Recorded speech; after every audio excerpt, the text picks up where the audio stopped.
Hey, fight fans, welcome back to Carl Cruz MMA. Today, I got a special guest for us. He's a former BKFC 135 champ. He's one of the stars over at BYB, and he likes to put the gloves on, do some glove boxing as well. He is Kid Gatti. He is Mr. Jarod Grant. Jarod, how are you doing tonight, my friend? What's up, man? How you doing? Thanks for having me on. Absolutely, man. You know, you've been a guy in the bare knuckle world that a lot of eyeballs gravitated to. Everyone loves your style, whether it be in the BKFC, whether it be BYB, whether it be in boxing matches. You know, you're the type of dude, you really see that dog in you. You know, I think there's a big misconception. Not all boxers, not all MMA guys can do bare knuckle. Do you think a big part of it is having that dog, that mentality? I mean, yeah, especially when it comes to bare knuckle, man, because, you know, when you're in there, you start seeing your face get cut up and you start seeing the blood dripping and, or just even being in the back warming up and you see the other fighters before you coming in with their fucking eyeball probably hanging off and shit like that. You got to ask yourself, like, do I really got it in me to fucking go through with this? For you, what was your pathway into this? What made you want to take the gloves off and go down the bare knuckle route? I'm gonna be honest with you, it was just for the money, man, just to get paid. I mean, and I also didn't have really nothing else going on for me. I mean, I dropped out of high school. I wasn't really doing nothing, so I was like, fuck it. You know, I think ever since that first bare knuckle contest against Josh Boudreaux, you were able to go in there, get a nasty first round finish. Walk me through that finish if you still remember those closing moments of that bout. Of my first professional fight. Yeah. No, I'll be honest. Like, I'll keep it real for the fans and everyone. Yeah, I was nervous as fuck. Like, even my coach would say, like, I was fucking nervous. I was like, what the fuck did I get myself into? But then, like, after the first, like, 20 seconds of the fight, I was like, oh, shit, I actually like this. And, like, I actually like, fucking, you know? And then ever since then, after that, it's been fucking, now I just do it like it's a real fucking normal job. You know, I don't get nervous no more. I just walk in there like it's like nothing, you know? You know, I think a lot of people don't understand really the strategy that it takes to be a bare knuckle boxer. You know, obviously, when you're not fighting with gloves on, it's a total game changer in the sense where if you're throwing too recklessly, if you break one of these, your night may not end well. When you're going in there, especially the first few times, were you really thinking hard on how do I throw the two, how do I throw the three, and focusing more on accuracy than anything? No, if you want to be honest with you, I never really like broke my hands. Like that's weird. Like I see like a lot of these fighters breaking their hands. I don't know. Like they'll get really swollen to the point I can't like open and close them. But never like I threw as hard as I throw as hard. Like every time I fight, I always throw as hard as I can, and I never shattered my knuckles. Never thought about how I'm gonna now. And like with me, and my coach practice on where to aim in the face. Yeah, we'll probably like aim under the eyeball, the nose, stuff. Because that way we're not gonna break it. We don't aim for the top of the head because that we're definitely gonna break our hands sitting there. But no, I never really. I just swing and just fucking, you know, just throw like bombs. You know, the fight against Anthony Rettich, obviously a fight that's going to be with you forever because that's when you became the bare knuckle champ. It was kind of cool. Your original bout, first ever contest, was supposed to be Anthony Rettich. That didn't happen. You guys did it for a title. Was that kind of a full circle moment? Yeah, it was. And I'm actually, if you want to be like, for me to be honest too, it kind of like everything happened the way it was supposed to because like that was my first professional fight. Anthony Reddick's like 6'4". I never did bare knuckle. He had a lot more experience than me. Like he has like 30 plus professional fights, maybe or 20 or something like that. You know, everything happened the way it was supposed to. Maybe I wasn't gonna be so, how to say, like as calm and as ready if I was going into or like as technical as I needed to be going into the fight with him. So, I mean, me and him met when we were supposed to meet anyways. You know, what was that whole experience like? Obviously, you got to headline that one, got to headline a big event as well as become champ. I mean, no, it was an amazing experience. I mean, I didn't get the guy. I mean, I didn't want to fight Anthony Reddick. I wanted Johnny Bedford. You know, that was supposed to be my original opponent, but something happened. I don't know. He fucking pulled out, or he always had an excuse. His back, his fucking neck, whatever the fuck it was. But it was exciting. You know, I got the headline. That was my first time ever being the main event and fighting for a world title. And I became the youngest guy to win a world title in BKFC. The first one to do it. Now I think Kai's the one, like the second youngest champ or whatever. You know, in addition to the bare knuckle boxing, you've also done a little bare knuckle mixed martial arts, obviously fighting for Game Bread. Promotion I cover a lot, you know, Dean Toole, Jorge Masvidal, they do a wonderful job with that product, I think. Overall, what did you think of that? Well, the event and everything, the production, everything, it was amazing. As far as the fight, I mean, if you want, like I said, I'm keeping it real. Yeah, I just went in there. I didn't know. No, that was when I trained with Daniel. Daniel, your friend. He tried to teach me a little bit, but it was like I took the fight like 2 weeks notice or whatever like that, and I just did it for the money, to be honest with you, because I don't have any dreams or aspirations to become a UFC champ or MMA champ. Stick to boxing. So I did it for the money. They offered me decent money. I was going in there and see if I could get lucky, But no, I think I don't really like MMA. Never trained for it, and would I do it again? Yeah, if they offer me the right amount of money again. But other than that, I'm just sticking to bare knuckle boxing. It's kind of crazy when you look at combat sports. 20, 25 years ago, mixed martial arts was considered human cockfighting. It wasn't legal at many places. I think 25 years ago, if you thought of something like BKFC or BYB, people would think you were crazy. I mean, no one really expected this to go this route. Now it's crazy. People love it. Obviously, BKFC's blown up. BYB's huge. Gamebred's huge. What is it about bare knuckle that makes all these fight fans go crazy? It's just hearing this. It's hearing this. Every time you hear that in the fucking fight, you hear fucking somebody's knuckles just collapsing somebody's face in. That's what tracks. Like, you don't really get to hear that with boxing or MMA gloves, but when you hear a bare knuckle hit somebody's face, then you're like, what the fuck? Some people can't even stand to watch it.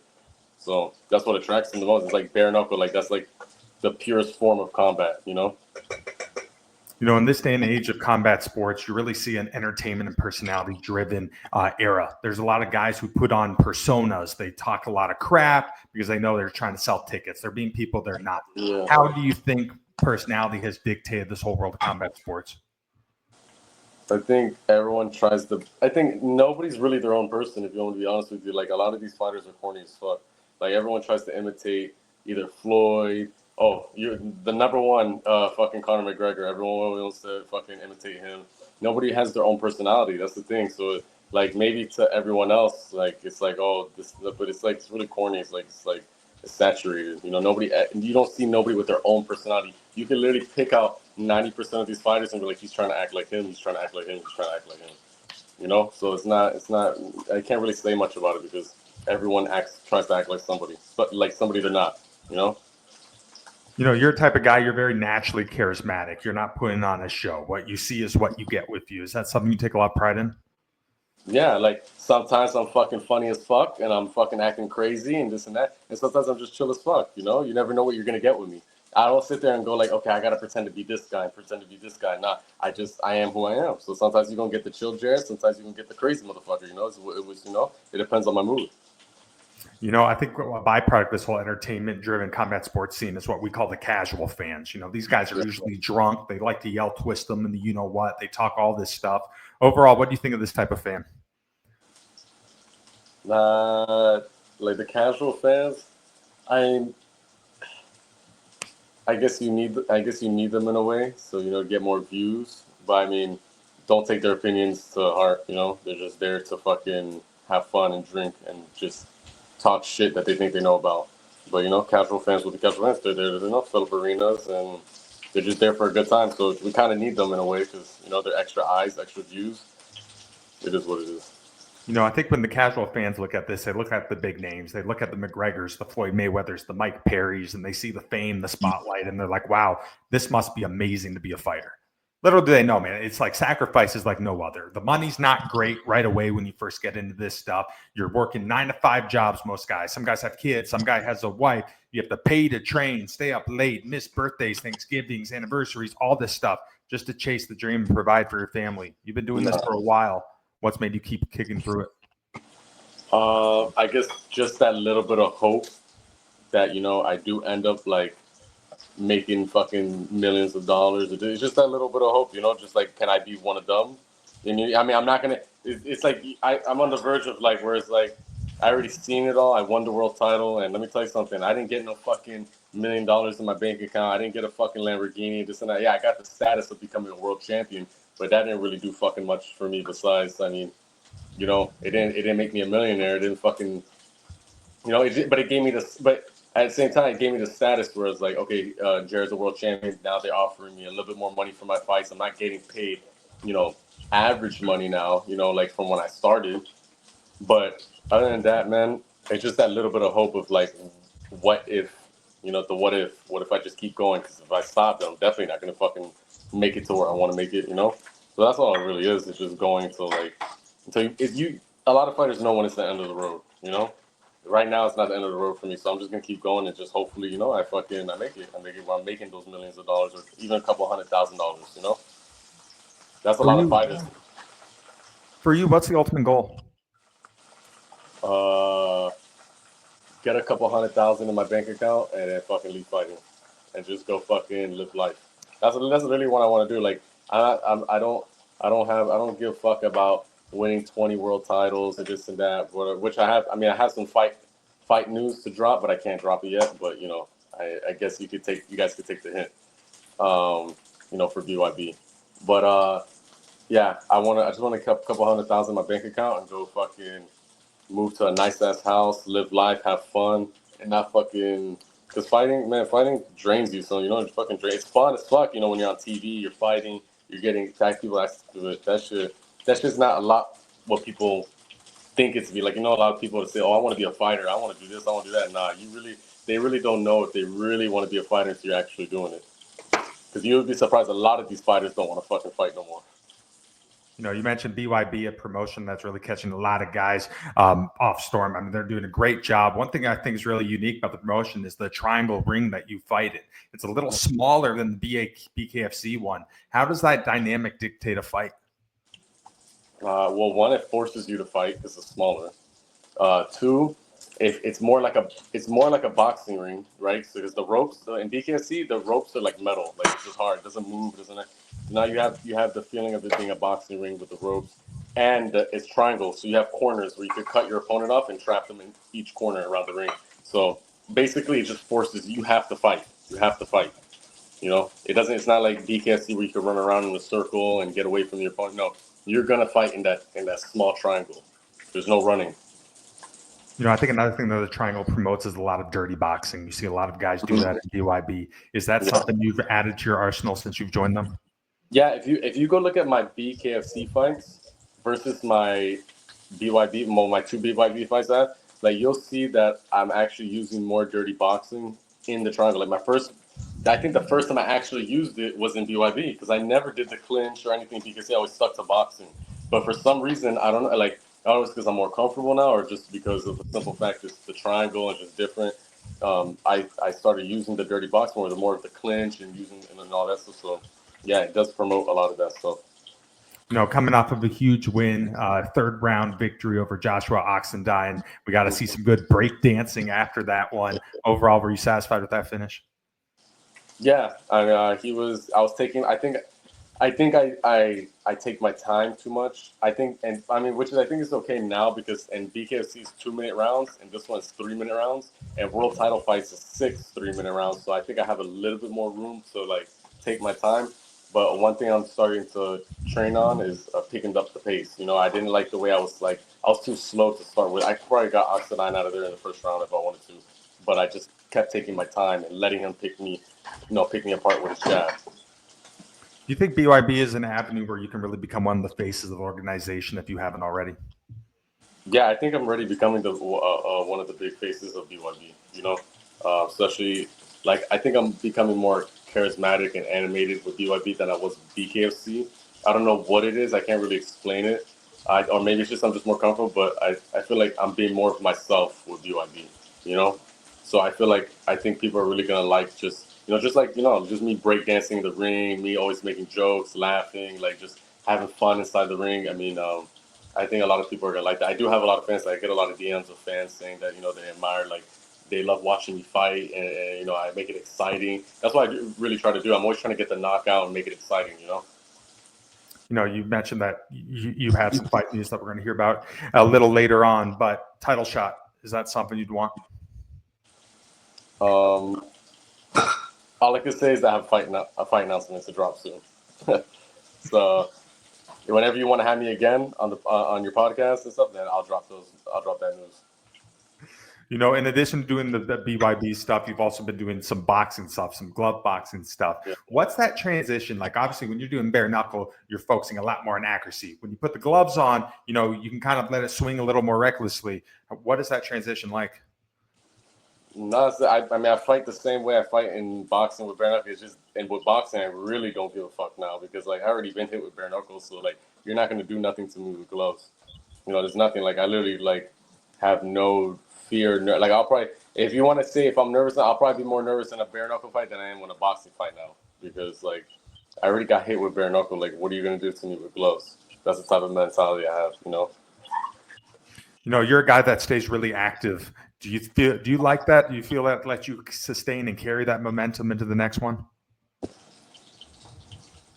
If I didn't have to make fucking money to pay my bills, then I probably wouldn't be so active. If fighting paid me enough where I didn't have to stay so active, then yeah, I probably wouldn't be, you know. But I guess if you want to call it, say like, yeah, I guess like I'm warmed up for the next fight. You know, I just got out of the next fight, but I do all this shit to pay my bills, like keeping it real. You know, like I don't just fight because I love it and this and that. Like you know, I enjoy it like in the moment of me fighting, but I don't fucking like you know if I got paid.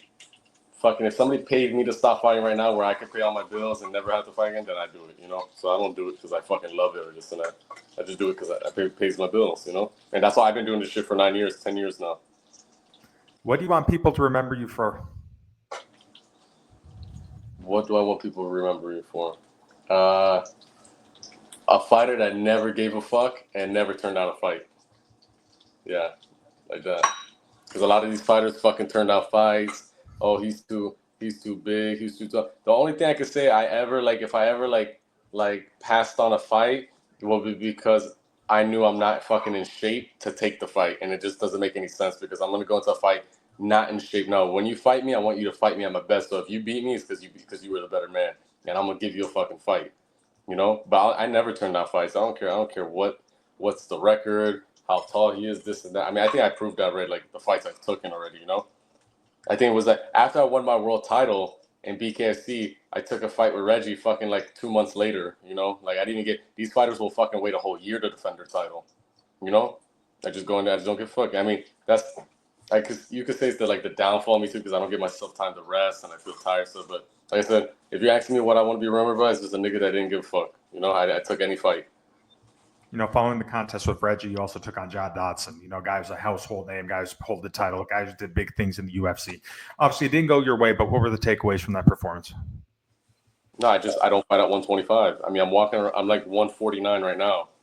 You know, so I like and don't get me wrong, just fight to say, oh, we did it or this and that. Okay, that's cool, but my body just doesn't like it. My body doesn't like cutting weight, so I'm not gonna cut. I'm just can't fight at 125. Now, if Dotson want to fight me at 135, then yeah, I'll do that, and I'll definitely give him a fight that time. You know, but I couldn't do it. Like you know, I drained. Like if you saw the way I had to cut weight and like have my teammates carry me to the scale, and I was done. When the next day, like I just didn't have enough time to rehydrate, do this, do that. By the time Dotson hit me one time, it was like everything was like fucking shaking. I was just so dehydrated, and my body couldn't recover. But it doesn't. I'm not taking away from Dotson. You know, he won fair and square. That's it. You know, I didn't know I couldn't. My body couldn't handle that nasty weight cut and flying to. Like I don't think you guys understand what it is to like take a 16-hour flight and cutting weight. You can't eat or drink anything. Yeah, I was miserable. So I'll never do that again. So, well, I can't say never. It depends on the money. Yeah. You know, is it kind of crazy when you look back at the journey? Obviously, you're not done. You want to accomplish more. You want to become one of the biggest stars of combat sports. But you got to fight all over the place. You got to hold a world title. You got to go to different countries. You got to be on some huge cards. Is it pretty satisfying when you get to look back and relive some of those top moments? Oh yeah, from a guy that like came from where I'm coming, like dropped out of high school, had a lot of people doubted me, and like obviously I got to travel and do a lot of things because of fighting and because of boxing, you know. So like I have to be grateful for that, you know. I can't just say like, oh, I hate fighting. No, because I got to make a lot of money, the money that I probably would have never seen if wasn't fighting, you know. And I got to travel without paying anything, you know, and see a lot of different parts of the world and stuff like that. And so I gotta be grateful for that and look back and be like, yo, I did a lot of things because of fighting. All right, Jarod, last question for you, my friend. So we're still early into 2025, got about 10 more months left. In a perfect world, how does this year play out for you? I go win the BYB title. I become the first ever first ever fighter to win 2 world titles in 2 different promotions, and just make a shitload of money. I mean, that's my perfect 2025. There you go. It sounds like a good 2025. But Jarod, thank you so much for your time, my friend. Thank you so much for taking time out of your evening, and go enjoy your dinner. Thank you, man. Appreciate it. Absolutely. That's it for us tonight. I'm Carl Cruz, and that is Kid Gatti. He is Mr. Jarod Grant. Keep an eye out, dropping fight news soon. Take it easy, fight fans. Thank you, man.